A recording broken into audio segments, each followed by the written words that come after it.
Et on vous retrouve, Bernard Paz-Esclot, pour les market movers. On va entamer ces market movers avec une première valeur. Essilor-Luxottica, le titre du groupe d'optique franco-italien, ne parvient pas à mettre fin à sa tendance baissière entamée l'année dernière. Et depuis le début 2026, Essilor-Luxottica a dévissé de moins 37%.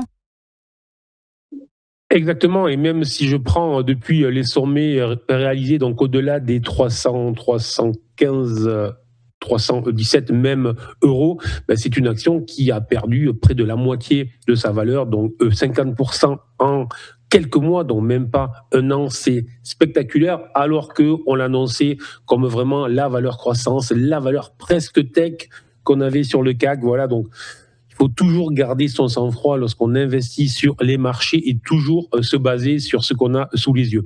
Bon, ce que l'on constate quand même depuis maintenant quelques journées ou quelques semaines presque, on a de plus en plus d'analystes qui commencent à dire que moins 50 sur ce type de valeur, c'est beaucoup, c'est vrai. Par contre, ils oublient que son PE, donc sa valorisation relative, était extrêmement élevée et qu'on a une croissance qui est quand même désormais, je dirais, beaucoup moins florissante.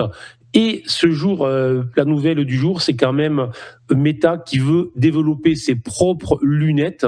Donc, on va voir comment les investisseurs vont le prendre, mais très clairement, je dirais que malgré le fait que de plus en plus d'analystes ou de gérants se positionnent positivement sur le titre, on ne voit pas à ce stade de rebond. Et moi, j'ai des éléments simples pour surveiller. J'ai en fait un indicateur qui s'appelle le Cloud BSI, et vous allez voir comment il a marqué systématiquement les points hauts.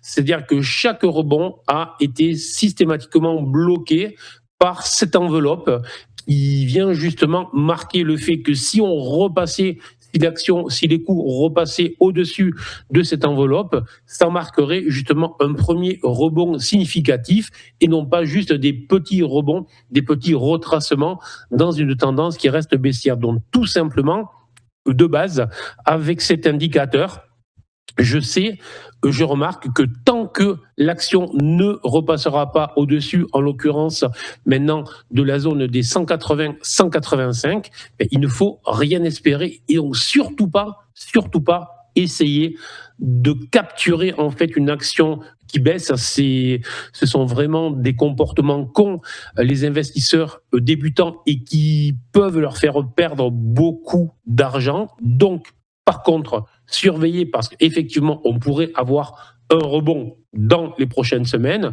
mais ce rebond devra d'abord être marqué par une clôture jour au-delà des 185. Donc, le conseil du jour, surveiller tout simplement cette action, surveiller si jamais on avait une clôture jour au-delà des 183, 185 exactement, il sera probablement temps de se repositionner pour là, effectivement, parier sur le fait que les investisseurs reviennent sur le dossier après plusieurs mois de désamour entre les gérants et cette action.